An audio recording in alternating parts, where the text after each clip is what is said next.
Hello everyone, I welcome you all to my YouTube channel and you are watching AI with Ashok. Okay, today in this video we are going to see about three NumPy functions which is as array, from buffer and from iter. Okay, this is going to be our 7th tutorial in our NumPy playlist. Let's get into this video and know more about it.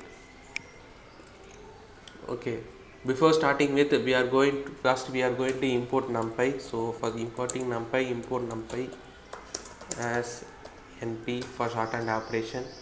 And okay, the first function we are going to see is numpy.asArray. So numpy.asArray is used to convert any array like object into a numpy array. So let's see it with the documentation. np.asArray of, see, it will convert the input to an array. So if we take the required argument a, so a should be an array like object. So input data in any form that can be converted to an array. This includes list of tuples, tuples of tuples, tuples of list, and nd array. It will also convert nd array, which means numpy arrays also. So the next argument is a keyword argument, which is data type. So data type is used to mention the data type of each element in the numpy array. So and then order is to mention what is the order of, so which is means row major or column major. So for row major we use C type, and then for column major we use Fortran type. So that is mentioned here, and it will return an numpy array. And this is a sample example for, so let's see the examples for using numpy array. So we are going to input a list first. So a list will contain 1 2 3. So it will return a numpy array of, so I have input a list and it returns a numpy array of 1 2 3. And we can also change the data type of this. Data type is equal to np.float64. So it will convert the data type also. Here see, it will convert it into a float data type. Let's check it by using type also. A is equal to this, and then a, and then type of a of 0. Now it returning numpy.float64. So this is how we use numpy.asArray.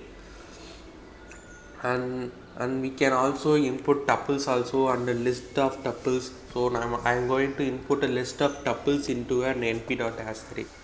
So I am going to now input a list of tuples to an np.asArray. Let's see what it was returning. So np.asArray of, so we are going to create a list of tuples. So 1 2 3, and then 4 5 6. So this is going to be a list of tuples we have taken, and we are going to convert it into a np.asArray. By default its data type is int. So by default the data type is inferred from the input data, because we have given the integer data type. If we give float data type here, it will do upcasting now. So here tree is having these three elements are having float data type, and these three are having int data type. So as a result it will do upcasting to float data. So everything will be converted into a float data type. So with name it as b, and here b will be printed. So see, here all are converted into a float data type. Let's check it by seeing the type. Type of b will be an numpy.nd array, and inner elements will be, so this is also an nd array. So inner elements, so this one point is here. So this one point is a numpy.float64 data type, and here below the 4 will also be the numpy.float data type.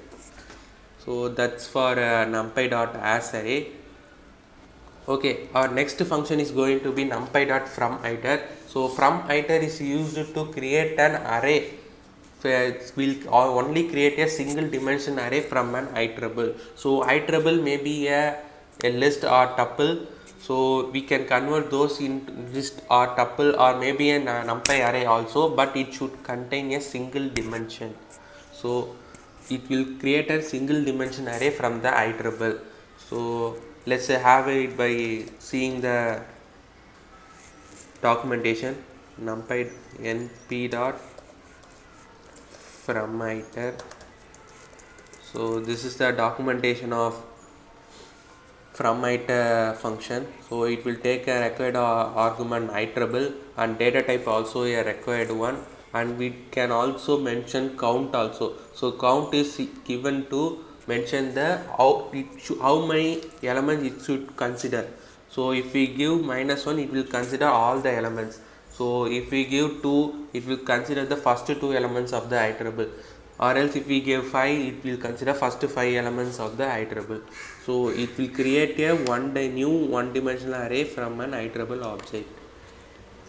So let's create an iterable of list. So a is equal to 1 comma 1 comma 2 comma 3 comma. So this is going to be an iterable of list. So I am going to input the iterable first. So our first argument is iterable, which is going to be a list now. So a, and then our data type should be an integer data type. So I am going to mention that also. Data type is equal to np dot uint.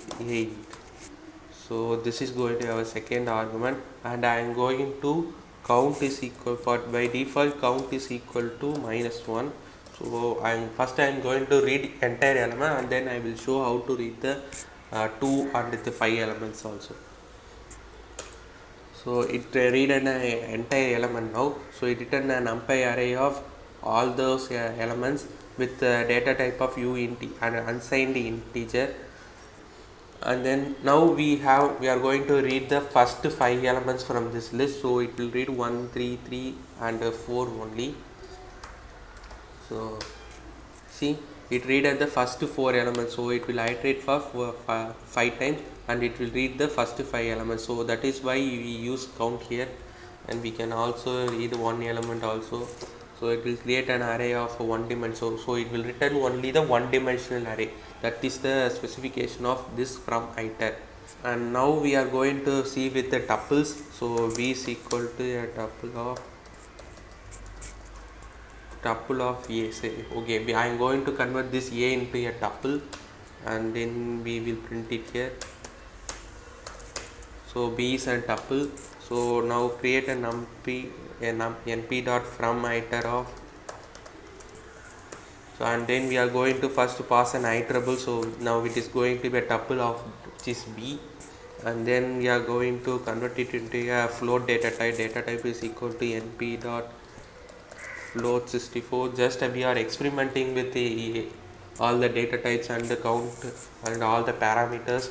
So you should also do experimenting with all the parameters that we are using now. So then only you will gain knowledge about these numpy. So there are multiple parameters in each function. So only when you experiment with these functions, then only you will gain knowledge about that. So please do experimenting with various functions and various values. So then only you will get those ideas. So then you will get when to use what function, when to use which function, then only you will get those clear idea about that. So please do experimenting with parameters and functions. So I am going to read first four element from this list. So it was returning 133, which is in a float data type. So that's for from iter function. Okay, our third function is going to be numpy dot from buffer. So from buffer is used to read the buffer data. So when we read images from images with normal file reading operation, so it will return as a buffered data. So it may be, we can also read bytes data with this from buffer function. So let's see it with the documentation. So this is going to have a docstring from buffer. So first required argument is buffer, and then its default data type is defaulted to float data type, and it will read entire count, and offset is equal to 0 means it will read from the first. So first it will read from first, so it will return the 0. So this is the offset means start reading the buffer from this offset in bytes. So let's create a byte and we'll see with an example. Okay, now of bytes, so s is equal to bytes of numpy. So this is going to my bytes, so print bytes. So now I am going to read this. So if I am reading this, np dot from buffer of, so this is a bytes data. So first buffer is s, and then the data type is going to be, so there is a data type called s1 in numpy. So we are using that data type for reading this bytes into a string, and then we are having count. So I first by default I am going to read the entire elements in this bytes. So count is going to be -1, and then offset is going to be 0. Then we will expand with this. So offset is equal to 0. So now we have read the numpy n, u, m and p and y. So each are in numpy. So let's experiment with offset. So if the offset is present to 2, it will read from the second one. So this is going to be 0, this is going to be 1, this is going to be 2. So it will return mpy in the array. So see, it will offset to 2 and returns mpy. And then we can also represent count with 2. So it will return, so from start position it will return these 2. So starts from m and return 2 element, and so it returns m and p as a result. See, this is how we use from buffer function. And we can also read, for example, if you read an image with using file operations, you will get an output like this format. I will give it here. When we read image, we will get this output as a file operation output. So this is going to be an image. So I am going to read this. So for reading this, we will use an numpy dot from buffer, and then our buffer is going to be img, and our data type is going to be an integer data type. So d type is equal to np dot uint8, and then our count is going to be a -1 and offset is going to be 0. So we don't going to do anything. So it returns 1, 2, 3, 4, 5 and everything. So this is how we use numpy dot from buffer function. That's about this video. If you hope you like this video, if you like this video, please do like and share this video with your friends. If you want more videos like this, please do subscribe to my channel, and don't forget to press the bell icon and fix it to all button. So then only you will get notified on all the videos which I am posting from today. Thank you for watching.